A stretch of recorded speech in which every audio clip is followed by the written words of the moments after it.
Okay, so in this first slideshow, which will be divided into several segments, I'll divide it into segments somewhere between 5 and 20 minutes each. We're going to compare Kripke's approach to modality, or aspects of Kripke's approach, with more traditional approaches. A representative rationalist approach from Descartes, a representative empiricist approach from Hume. I'll mention something about Kant, who tries to kind of walk a middle ground between rationalism and empiricism, and then I'll mention something about Quine, who has an unusual approach to modality. So before introducing the traditional approaches, in this first segment, we're just going to introduce what we're talking about when we talk about approaches to modality. What we're interested in is necessity and possibility. Now, claims about necessity and possibility are called modal claims because you can think of necessity as a mode of truth and possibility as a mode of truth. And there's all different kinds of necessity and possibility someone might be interested in. So, for example, you might be interested in something like epistemic necessity and possibility, where a claim is epistemically necessary if you can't help but know that it's true. And a claim is epistemically possible if it's possible to think of it as true, very roughly. We're interested in here in what Kripke is primarily interested in, which is metaphysical necessity and possibility. This translates roughly into truth in possible worlds. So a claim is metaphysically necessary if it's true in every possible world, and metaphysically possible if it's true in some possible world. For Kripke, there's a qualification that will be important, which is claims are metaphysically necessary if they're necessary given how things actually are. So, and they're metaphysically possible if they're possible given how things actually are. Now this qualifier, given how things actually are, will be very important when we start to talk about Kripke's examples. But for the purposes of this slideshow, it won't be so important. It will come up in the next. So here are some examples of claims dealing in metaphysical necessity and possibility. Bachelors are necessarily unmarried. So the idea here is that bachelors couldn't have failed to be unmarried. That is, it's necessary that a bachelor is unmarried. It's part of what it is to be a bachelor that it is unmarried. There's no possible world where a bachelor is married. Minds are possibly disembodied. So the idea here is maybe my mind corresponds to my body and your mind corresponds to your body, and so on for each of us. But that doesn't imply that that's necessary. So maybe there's a world where there are disembodied minds, minds that don't correspond to anybody. Electrons are necessarily negatively charged. Humans are possibly featherless. Pleasure is necessarily good. Callicles famously asserts this in a dialogue with Socrates called the Gorgias. And Aristotle is possibly a shepherd.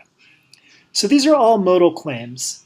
Now, you might notice they sound a bit strained. No one would say Aristotle is possibly a shepherd, at least not outside a philosophy classroom. It's a strange thing to say.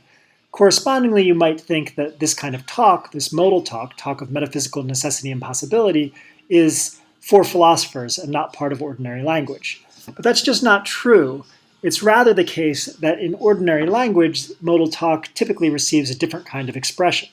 So, for example, bachelors are necessarily unmarried would become bachelors could not have been married. And we can go on down the line, introducing various ways to express claims about metaphysical necessity and possibility without using the word necessarily or the word possibly. So, for example, no one would say Aristotle is possibly a shepherd, but it's perfectly natural to say Aristotle could have been a shepherd. Correspondingly, you might not say, I possibly stayed home from work today, but you'd very naturally say, I could have stayed home from work today. So some claims, like the claim that humans might have been featherless, you might think the epistemology is easy, that is, how we know about them is easy. After all, I can see that humans might have been featherless by looking at my daughter, who's a human, and seeing that she doesn't have feathers. For other claims, it seems less obvious that we can know about them by just looking. For example, Aristotle could have been a shepherd. I can't know that just by looking at Aristotle's life, because when I look at Aristotle's life, what I see is that he never was, in fact, a shepherd. So in order to learn that he could have been a shepherd, I would need to go beyond what I can perceive. So let's look at this example in more detail. So here we have Aristotle. And we know that Aristotle wasn't a shepherd. Let's say watching his life can show us this. Now, as an aside, I don't think that watching his life can show us this.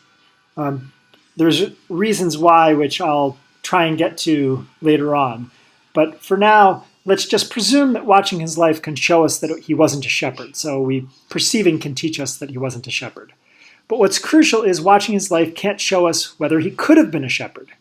If he could have been a shepherd, things would look just like they are, him never being a shepherd. If he couldn't have been a shepherd, things will look just like they are, him never being a shepherd. Here's a question. What would you even look for to see what could have been the case? Now, let's take the claim that humans are possibly disembodied, or minds are possibly disembodied. Here you have Aristotle imagining Jackie O. And as he imagines Jackie O, he has a certain correlation between his his imaginative experience and his brain activity. That is, there's brain activity that corresponds to his imaginative experience. So we can say in Aristotle, certain brain activity correlates perfectly with certain mental activity. Watching his life, let's say, can show us this. Again, as an aside, I don't think it can, but let's just say that it can. It kind of feels intuitive to say. We can sort of watch his life and see, scan his brain and see when his brain is in a certain state and say to him, what are you experiencing? And he says, oh, I'm experiencing Jackie O whenever it's in a certain state.